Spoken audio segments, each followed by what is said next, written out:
I'm gonna do this straight, no pretending this is some neutral breakdown. I'm talking like someone who's been sitting with Stranger Things for years and finally realized something about 11 that I don't think the show even wants us to feel comfortable admitting. I've been seeing people talk about season 5 like it's gonna be this big final boss run where 11 locks in, screams a bit, bleeds from the nose, and saves the day one last time. And every time I see that, I feel like I'm watching a completely different show than everyone else, because that version of the story ignores the slow, uncomfortable truth Stranger Things has been building since season 1, which is that 11's power has never really been a gift. It's been a coping mechanism that keeps getting rewarded. And that's not heroic. That's how you accidentally raise a walking emotional weapon. When 11 first shows up, she isn't strong in the way people think strong means. She's scared, confused, and reacting to everything like a trapped animal that learned one trick to survive, which is hurting whatever comes too close. And the show frames that as necessary because it is, but necessity has a way of turning into habit when nobody steps in and says this isn't healthy anymore. Every time she uses her powers early on, it's because she's backed into a corner, and instead of being taught how to step out of the corner, she's taught that the corner is where her strength lives. So the story quietly teaches her that isolation is productive, fear is useful, and pain unlocks potential, which sounds cool if you're watching from the couch, but starts to look insane if you imagine that mindset carrying into adulthood. What bothers me is that she never actually learns how to choose when to use her power. She just learns how to aim it better. And that distinction matters more than people want to admit, because reacting is not the same thing as deciding. And reacting is how people with no emotional safety survive environments that never gave them a choice in the first place.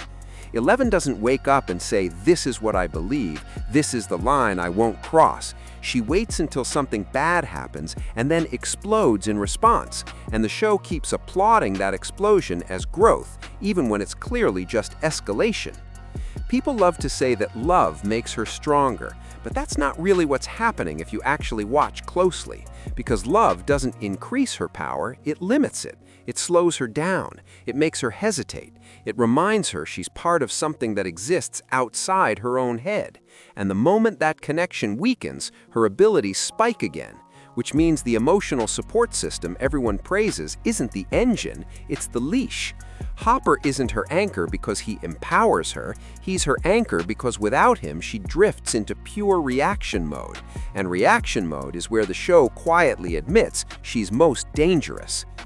Brenner gets written off as the mad scientist villain, and sure, he's awful, but the scariest thing about him isn't that he hurt children, it's that he was right about one thing nobody wants to say out loud, which is that power without guidance doesn't stabilize on its own, it just finds patterns that feel efficient, and efficiency does not care about morality. He didn't create a weapon in the traditional sense, he created a mirror. And what that mirror shows is what happens when you give a child the ability to reshape reality before they understand what responsibility even feels like. And then you reward them every time they lash out, instead of every time they hold back.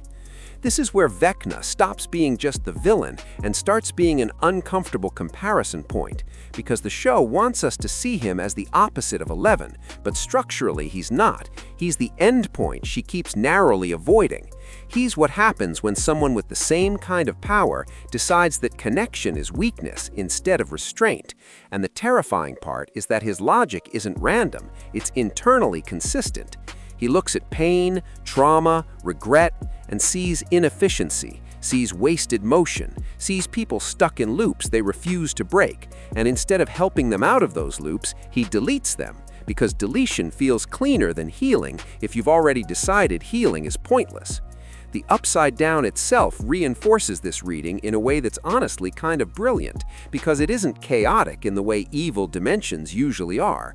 It's frozen, stuck, looping the same moment over and over like a scratched record that never learned how to move forward. It mirrors Hawkins not as a parody, but as a stalled echo. And the fact that it's locked to the moment Will disappeared isn't just lore trivia, it's thematic. because that's the moment trauma entered these kids' lives and refused to leave. The Upside Down doesn't feel alive so much as unresolved, like a place built from memory that never got closure. And the more emotionally charged the moment, the more that world responds, which should immediately make you uncomfortable about how closely it reacts to 11 specifically. There are too many moments where the environment bends, not because Vecna commands it, but because 11 feels something strongly enough for reality to flinch. And that's the part people gloss over, because it's easier to cheer for power than to ask what it's doing to the person holding it. It doesn't feel like she's attacking the Upside Down. It feels like she's tuned to it, like they share a frequency rooted in pain and memory rather than intent. And once you see that, it's hard to unsee the possibility that she isn't just fighting the darkness, she's resonating with it. The show also quietly stops punishing her for anger as it goes on, and that shift is subtle enough that most people don't notice it happening, but once it does, it never goes back. Early on, hurting someone costs her emotionally. Later on, it's framed as understandable, then justified, then barely questioned at all. And that progression trains the audience to excuse her reactions the same way she does.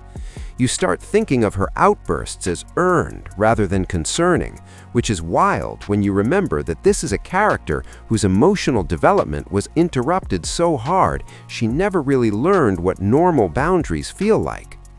What makes this heavier is that while the other kids stumble through adolescence in messy, awkward, very human ways, 11 skips whole phases of growing up because she doesn't have the luxury of being bored or selfish or casually rebellious.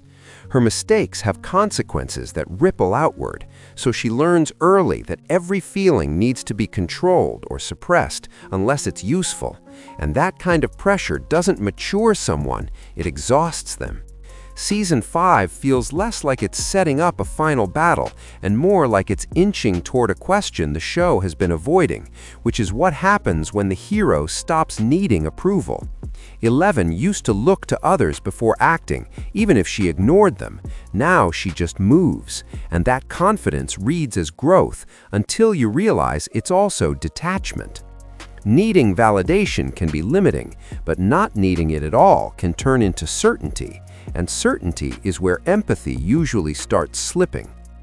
Will's role becomes important here in a way people still underestimate, because his connection to the Upside Down has never been about strength, it's about sensitivity. He feels shifts before they happen. He carries emotional residue long after events pass, and that makes him a counterpoint to 11 rather than a sidekick.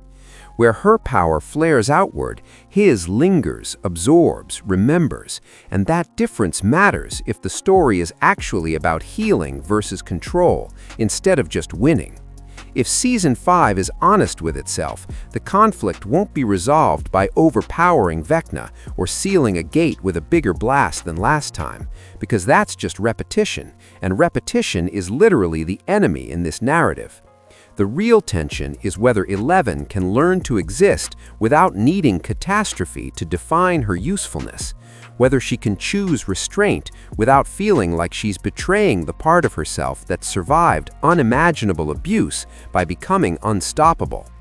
The scariest possible ending isn't her dying in some noble sacrifice, because that's clean and emotionally neat and lets everyone walk away without sitting in discomfort. The scariest ending is her surviving and having to live in a world where she has to decide who she is when she's no longer required to save everyone, when her power doesn't have an obvious target, and when the people around her have to reconcile loving someone who could end them without meaning to. That's not a villain arc, that's a responsibility arc, and those are harder to write because they don't give you an easy release.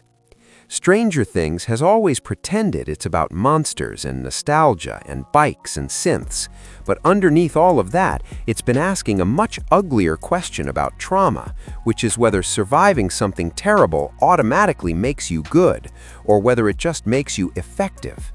Eleven's journey sits right in the middle of that question, and Season 5 feels like the moment the show finally has to answer it instead of dancing around it with slow-motion action shots and swelling music. I'm not saying Eleven is secretly evil or destined to become the next Vecna, and anyone framing it that way is missing the point entirely. I'm saying the line between protection and control has been getting thinner every season, and the show knows it, and it keeps daring the audience to notice without spelling it out. If the ending works, it won't be because Hawkins is safe. It'll be because Eleven learns how to exist without pain being the source code for her identity, and that's a lot harder than throwing a bigger punch. And if the ending doesn't work, if it defaults back to sacrifice or spectacle or one last scream into the void, then honestly, it'll feel like a cop-out, because the most interesting thing Stranger Things ever did was accidentally write a hero whose greatest threat isn't losing her power, it's never learning when to stop using it.